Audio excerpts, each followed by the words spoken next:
Welcome, and thank you so much for tuning in to the Missing Link podcast today. I have a guest, Lisa Marcovici. Lisa is a licensed brain gym consultant and international faculty member of Breakthroughs International. For over 20 years, Lisa has been actively engaging students of all ages in brain gym activities to help improve their movement through exercises that release tension, reduce inflammation, and calm the nervous system. On today's episode, Lisa explains how all of that is possible, and she gives several examples of some of her favorite exercises to help calm our nervous system right in this very moment. Lisa, thank you so much for being here with us today. Thank you so much for inviting me, Gretchen. It's a pleasure. Of course. And what our listeners don't know about you yet is that you are actually a teacher within the Missing Link. You have several classes up there already just recorded, but you also teach a class to our members every other month. And I can't even remember how I first found out about you, but I just love the concept of brain gym and what it's possible for people to experience. It's so different from any other type of exercise. So we're going to get all into that. But before we do, would you mind if I asked you a question from my interview deck? Please do. I'm looking forward to it. All right. I'm going to shuffle from the bottom of the list. All right. Your question is, what is the main quality you think makes a great parent? Ooh, that's a good question. Being a parent on top of it. I think a great quality of being a parent is to be able to really, truly see and listen to your child.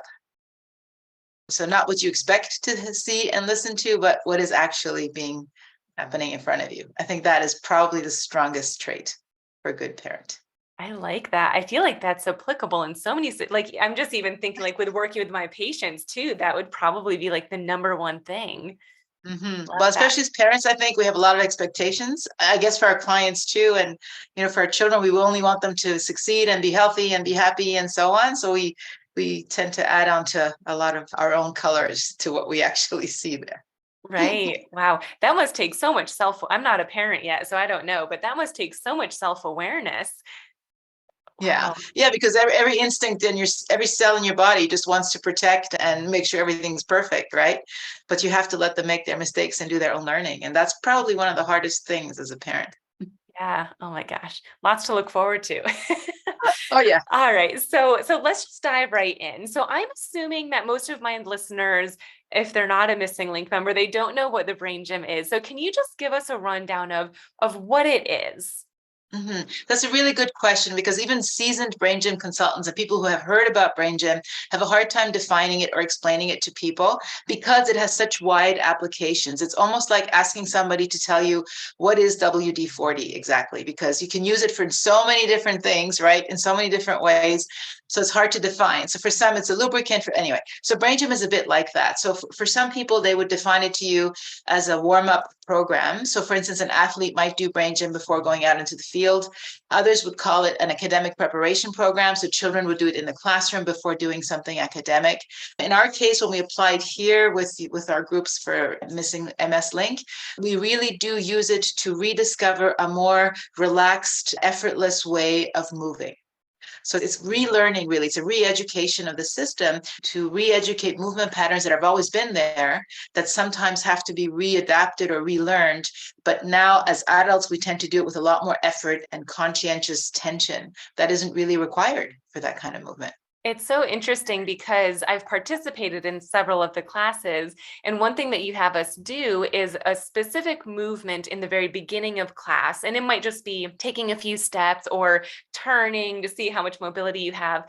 And then we do the brain gym exercises, and then at the end you have us do that again, and it's like, okay, how does that movement feel now, or is it different now? And every time it's like, oh my gosh, it does feel better. So why is that? How is it possible in such a short time? Your classes, at least in our program, are anywhere from like 45 minutes to an hour. You've even done shorter ones before, but how is that possible to see a difference that quickly? And is that realistic long term? So you know what? The best way for me to explain that is to actually do a little movement with you. Would you be open to that? Because I think it's the Absolutely. best way for people to understand. So yes, I do invite people to do something before, and then we do brain gym and compare after, because that is one way to learn that, okay, I can do this in a different way, and also to discover the benefits that these brain gym movements could bring us. So an example, and we'll do that right now together, and I hope most of your listeners will be willing to play with us, is let's say you're sitting nice and straight, listening to your podcast or watching your screen. I'm just going to invite you to gently turn your head to look over one shoulder, and then just nice and slowly turn your head to look over the other shoulder. And for most of us who are stuck in a seated position a lot or in front of a screen a lot, most likely you're sensing a little bit of tension along the side of the neck. Some of those muscles along the side of your neck are probably letting you know that this turning stuff is for the birds, right? This is not too good, right? So there's a little bit of tension going on. And if you don't have any, well, then I congratulate you, and maybe you can teach me what you do. So we feel this little bit of tension as we're turning the head. So the brain gym exercise we like to use to illustrate this one is something that we call the thinking cap, which is a very simple brain gym exercise where you're simply going to grab the top of your ear with your index and your thumb, and then very gently pulling the top of your ear upward, you kind of unroll the rim. That little earlobe of yours, you're gently going to tug on it and unroll it. You can either do both ears at the same time, or if that's too much, you can just use one hand at a time. And as you're kind of working your way down your ear, you keep unrolling and gently tugging. And when you get to the bottom, let go and go back up to the top and repeat this sequence. So you just kind of gently unrolling and pulling on the ear. You'll notice that this is not a big athletic exercise, right? It's relatively easy to do. And maybe you might be noticing that your earlobe is getting a little warm, maybe a little bit softer as well. That's kind of what we're looking for. And let's do that just maybe one or two more times till we really have nice, soft and hot earlobes. And then just relax everything and repeat that turning motion of your neck, of your head. And notice what happened there. Yeah. So how is that possible? I don't understand. It's a little bit of magic, right? Yeah. So this is great to do when you're driving, by the way, but definitely when you're driving one hand at a time. So what we really are doing when we're working with things like these kinds of activities is we tend to have tension in our bodies that we don't even consciously are aware of. And we can release that tension by doing things like unrolling the ears. That's something that comes from acupuncture. There's about 100 different acupuncture points on the ear. And as we gently massage these, we're actually giving information to the system to, okay, you're safe. It's okay. Relax. It's stand down. No need to be armored.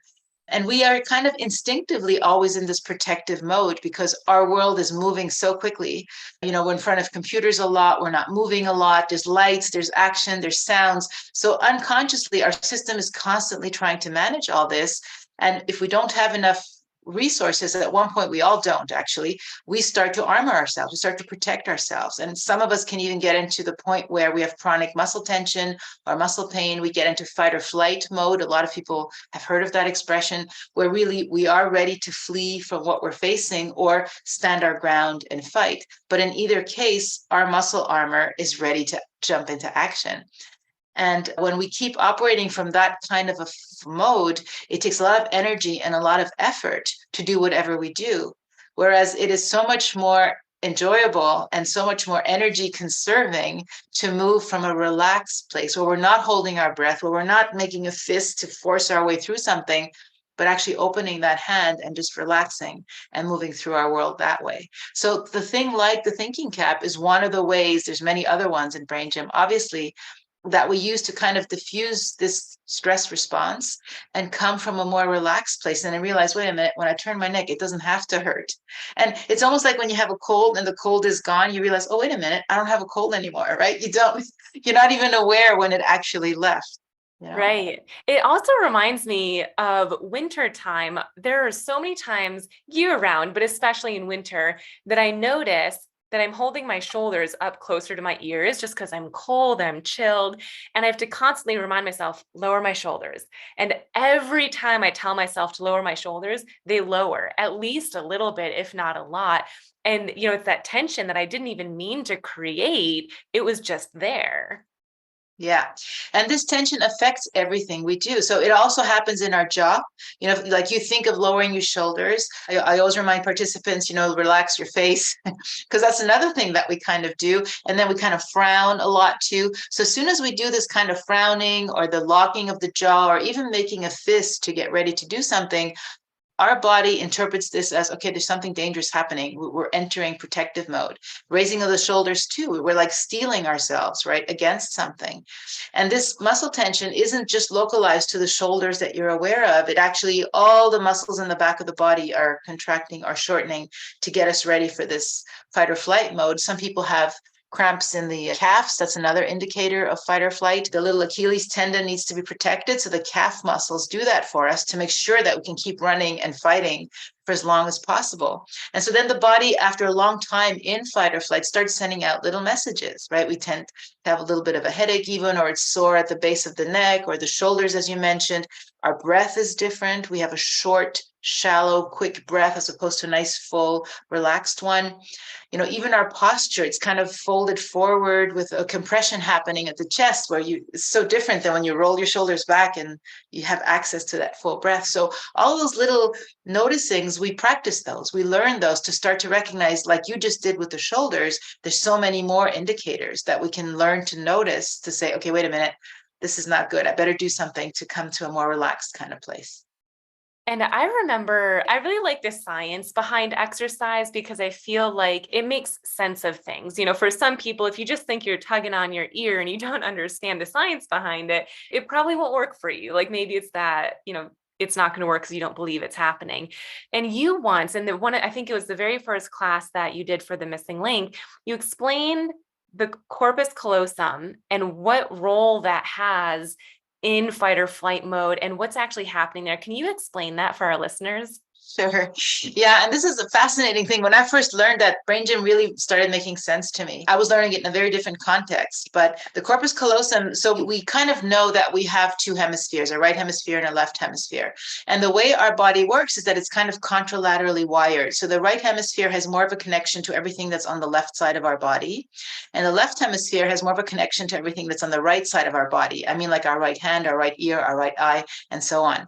And so they're constantly having to communicate with each other for us to use our limbs, our eyes, our ears. Like when you're reading, you really need both eyes to team together. And when you're eating or cutting something, you need both hands to kind of work together. When you're writing, you need one hand to support you and the other one to be active. So all this takes incredible coordination. And that coordination depends on this little connection, the link, actually. I love your, this corpus callosum, which connects the right and left hemisphere. And when we get into stress or survival mode, it is not necessary to think too much. So this corpus callosum kind of goes on a break because what we enter is a very reactive mode. And that reactive survival mode is wired in our system even before we arrive on this planet. It happens in utero. So that's because it's designed for survival. That's how important it is. But they can see, like in ultrasounds and so on, a baby will always suck, let's say, the right thumb, or you always suck the left thumb. Like handedness is already starting to be defined. And laterality is already starting to be defined. And so in survival mode, the corpus callosum kind of shuts down. And they've taken positron emission scans, PET scans of brains of people relaxed and people under stress. And when we're under stress, the non-dominant hemisphere, so the one that's not designed to save our lives, actually shuts down by nearly 80%. There's only 20% of activity. Corpus callosum keeps both sides going, like they're always communicating, so there's activity in both hemispheres. So when we get into survival mode, we're only really accessing half of our brain potential and therefore half of our resources all over. And the wonderful thing about brain gym, and especially those first 4 exercises that we always do at the beginning of every class, is it's designed to bring us out of survival. That's originally the intention that brain gym was created for, because the person who created it, Paul Dennison, he had learning centers, and he noticed that his students could not even begin to sit down, be still and focus as long as they were in that survival mode. So the first premise of brain gym is to get us out of survival mode, to come back to a state where the corpus callosum is active, where we can access both hemispheres, both eyes, both ears, both hands, and we're able to have access to all of our resources. I It's just a find long that, answer, but yeah. no, I love it. I just find that so fascinating and it makes sense. And I mean, I know just from all the classes, but there's lots of different ways that you can activate that corpus callosum and use both sides of our brain. For our listeners, can you give like one of your favorite ways to activate that? There really are so many, but I do have one of my favorite ones. And again, we can do that one together. And I just wanted to point out that it's not just a question of accessing the right and left hemispheres, which is one of the special things about brain gym, because a lot of people focus on laterality, and many occupational therapies and many physiotherapies will focus on making sure both hands and both feet work and so on. But the beauty about brain gym is that in order for laterality to be accessible, for us to be able to have access to these two hemispheres, yes, it's the corpus callosum, but it's also the ability to stabilize our bodies. So that's another midline. It's not just right, left, it's also top down. Like think about even us seated, and talking to each other, you have a firm support from your hips and the bottom of your body, and your arms and head can move independently of that. But that gives you incredible confidence to know that you have that foundation.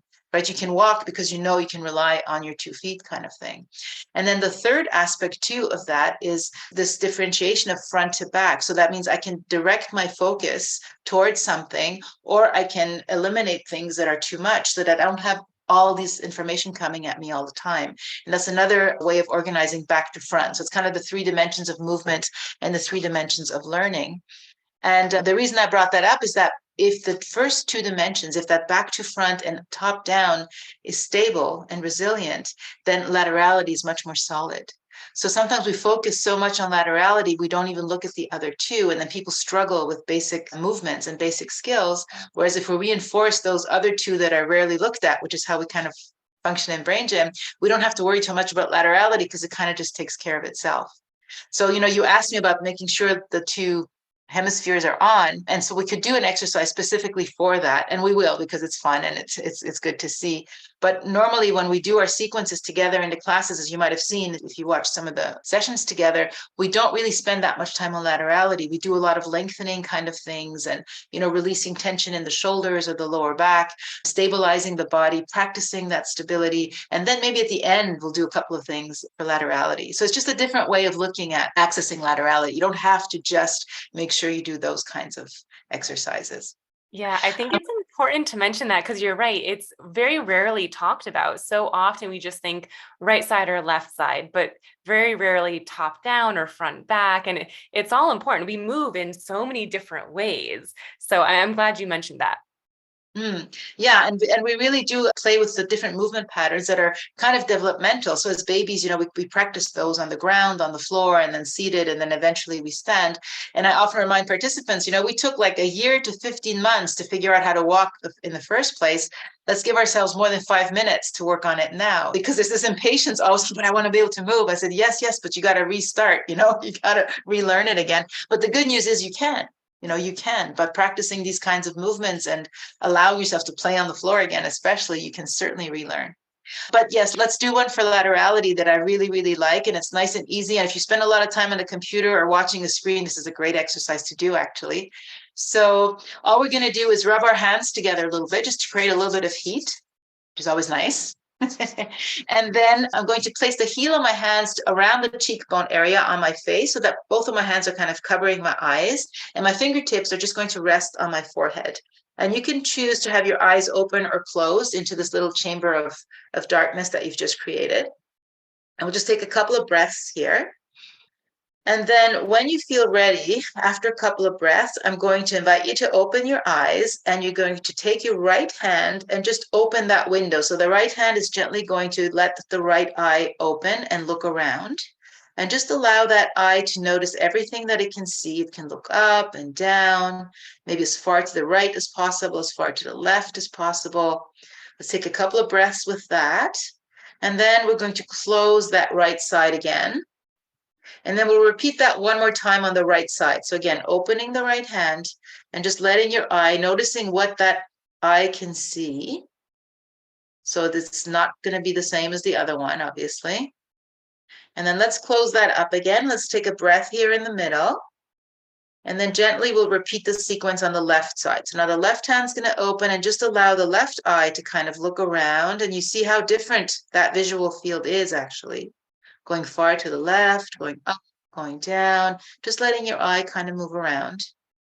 And then we'll close that window. And then repeat that again with the left side. So just looking everywhere.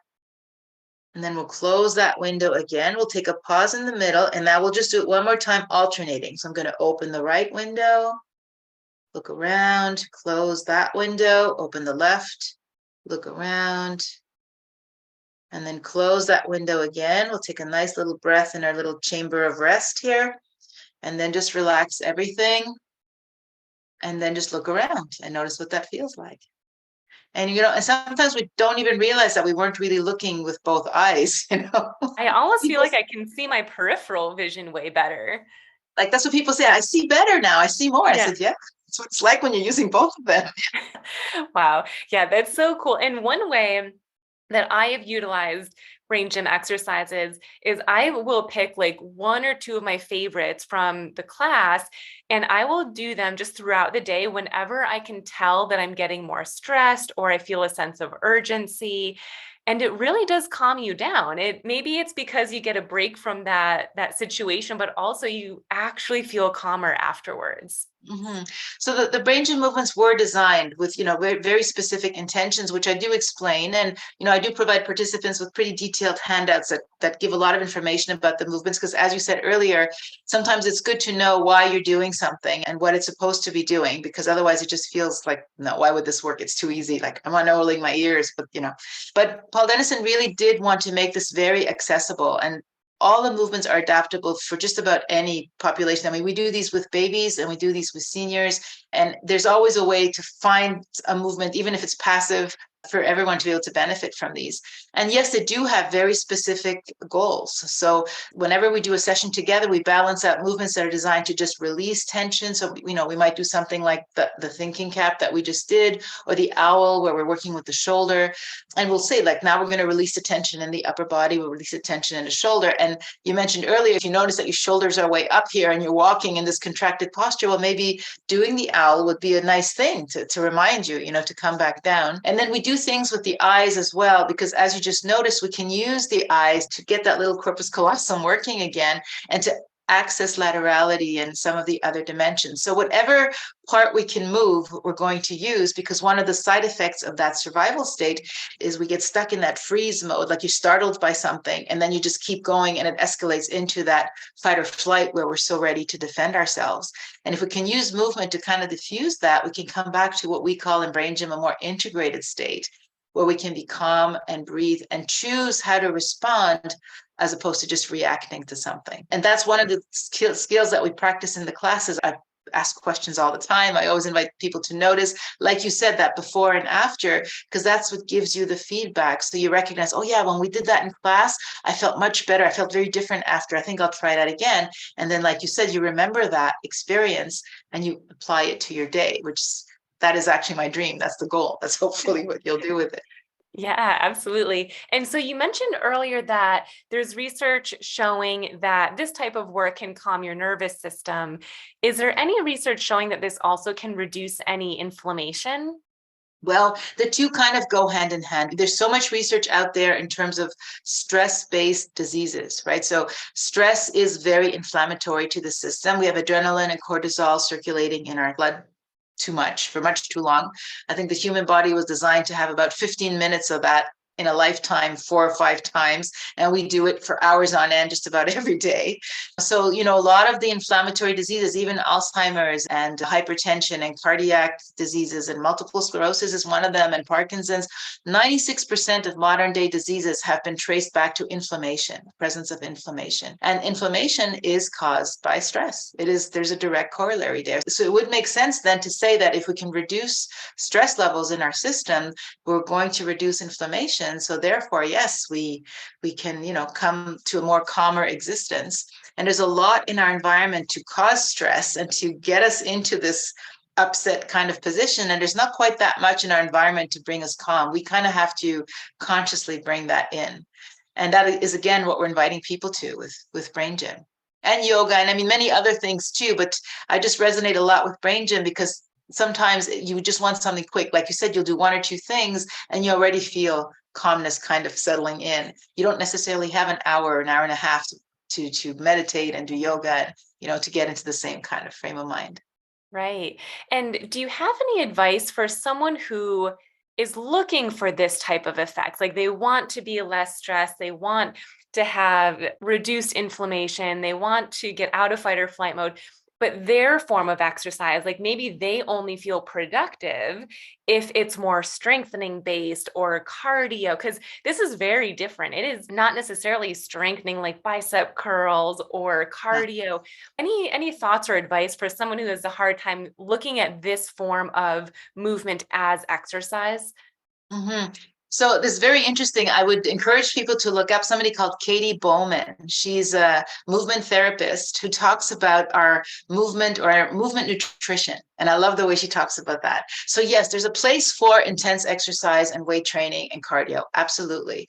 But it's really good to have a varied movement menu. So in the same way that we can really push hard and we can run from the tiger and we can lift the weights to be super strong, our bodies certainly benefit from that and do need that. But our entire emotional, mental, and physical system will also benefit from moments of calm. So the same way when we release hormones like cortisol and adrenaline, which are also released even when we're running and even when we're doing exercise, that extra push that we need, we also want to release endorphins and dopamine and serotonin and the oxytocin stuff. Like nobody ever talks about the good hormones, and those are so essential to a calm, robust nervous system. Like if you just talk about oxytocin, which is often called as a bonding hormone, but when we touch, and one of the things that we do in our classes is massaging the hands and the feet. When we touch an animal, a pet, or a person, or ourselves, we're producing oxytocin, which is a precursor of acetylcholine. And so many studies have shown that in MS and Alzheimer's, there's a lack of acetylcholine, which builds nerve cells. And we could build like 6,000 to 9,000 new nerve cells per day, but it depends on acetylcholine. So if we don't have enough of that, we won't be doing that. So there's so many reasons to also value the good hormones, the calming hormones, the meditative ones, if you want, because we need that rest and digest as much as we need that fight and flight, get up and go kind of thing. Absolutely. And I feel like we should be taught this from a very young age, but so many people, including myself, like I didn't know about this until a few years ago. Mm-hmm. And I think if we have known about it for longer, it would be more normalized. And maybe then we would participate in that form of exercise just as much as whatever we view as regular or normal exercise. Yeah, I mean, for a lot of people, exercise is only if it burns calories and builds muscle, Right. as you mentioned. And what's interesting is because like in some cultures, like if you look at, where the yoga comes from, or even in Buddhist cultures where there's a lot of meditation, they've known for thousands of years the benefits of calming kind of exercises as well. But what's interesting is the human, when he's born, when we arrive on this planet, we all know how to have that startle reflex. It's the first reflex that's there. It's called the Moro reflex. If you've ever seen a baby who thinks he's about to be dropped, the arms go out. We're all familiar with that kind of thing, and we keep that wiring forever. As soon as you get startled, it's that is there from the moment that we arrive on this planet. And as babies, when we do that, our parents come and take us in their arms and we learn to come back into center, right? That's that flexion part of the startle reflex. If we don't get that, if we don't learn that, then it's very difficult. That's children who have difficulty auto-regulating. That's another big word these days, but they don't learn how to come back to center. And so more and more studies have shown that when a baby cries, it's really important to respond because that's exactly when they learn, okay, after this out thing, there's this in thing that has to happen. And then eventually, when you do that often enough, they learn to do it for themselves. And we've developed a course of brain gym for little ones. So we go into daycares actually, and as early as 6 to 9 months old, we're doing brain gym with them to teach them that this after the moment, the startle moment, you can relax and come back to yourself. And they learn self-regulation from as young as 2, 3 years old. It's phenomenal to watch. But it's possible to equip our children with that resource. And as adults, it's never too late to get that resource and to learn it. Oh, yeah, that's so fascinating. This has been so amazing just hearing about Brain Gym, but also the why behind it. As I mentioned earlier, if I don't know why, it's harder to stay consistent with something or even believe that it can help. But obviously, there's lots of research on this, and it's really, as you just mentioned, for anyone, babies, MS, Parkinson's, just literally any person can benefit from this type of work. Any human, absolutely. Yeah. Actually, even animals. I have my pet, my dog loves, there's the thinking cap, that we did on ourselves. He loves when I do that. If you have any pets at home, they really respond. Cats and dogs, they're very sensitive. Their ears are super sensitive. You have to go very gently, but they love it. It's incredible to watch their response. That's kind of a 2-in-1, because then we get the acetylcholine from touching the pet. Yeah.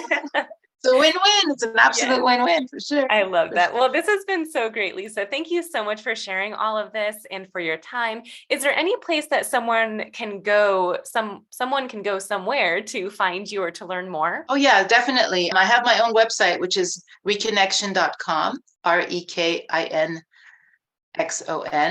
And then, of course, from your website too, I'm sure they can reach me as well, or if they want to contact you to have them find me, that's fine. And then you can just go for the US, there's braingym.org, which is the international brain gym website where you can find local instructors in your area. I'm in Montreal, I'm in Canada, but there's thousands of us all over the place, especially in the US.